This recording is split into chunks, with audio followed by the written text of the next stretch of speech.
现在看这份合同所造成的负面效果，其实呢是非常大的，不但对中国有影响，我们必须密切关注。同时，它对法国、欧盟、新西兰、加拿大和印度也构成了一定的影响。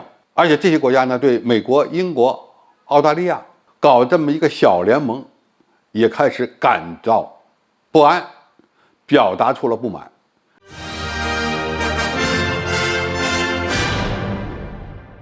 观众朋友，大家好，我是傅先少。美国、英国、澳大利亚三国宣布组建了一个新的印太火箭关系框架，它的主要目的是帮助澳大利亚获得8艘美国研制的核潜艇。表面上看，这是美国利用澳大利亚把澳军推向军事对抗中国的前沿。从更深的层次考虑呢，美国可能会想到，如果中国将来统一了台湾，那么它就会失去对第一岛链的控制。那么第一岛链被破了，他怎么办？于是呢，他想到了澳大利亚，让澳大利亚的海军成为对抗中国潜艇和水面舰艇的一个重要力量。但是这8艘核潜艇，它的价位可不低，总投资大概要上千亿美元。因此，美国的第一个想法，先薅你一把羊毛再说。这个呢是美国的短期利益。至于长期利益，能不能是吧？利用澳大利亚的军事力量来帮助他构建一个比较强大的第二岛链，这个还是后话。现在看这份合同所造成的负面效果，其实呢是非常大的，不但对中国有影响，我们必须密切关注。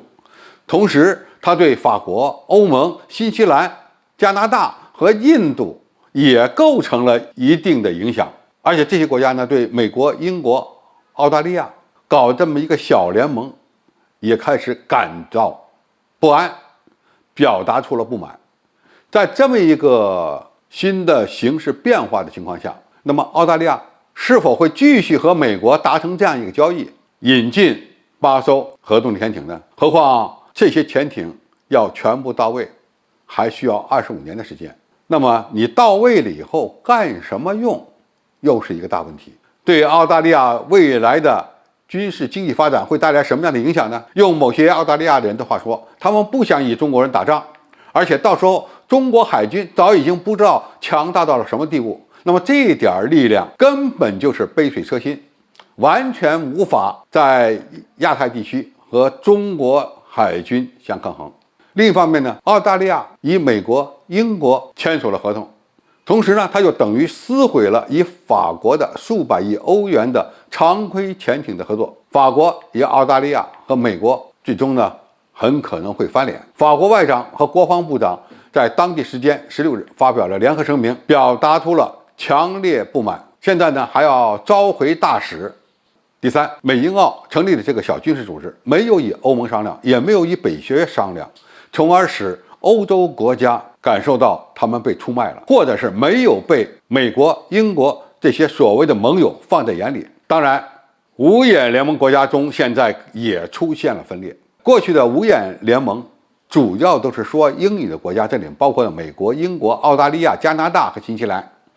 现在美国紧紧拉着英国和澳大利亚玩在一起，形成了一个更小的圈子。新西兰已经明确表示不允许澳大利亚的核潜艇进入该国海域。加拿大的媒体也认为加拿大被美国和英国晾在了一边。总体看，美英澳这项合作就是针对中国来的，但是呢，最终却让西方国家之间产生了矛盾，特别是在五眼联盟之间产生了矛盾。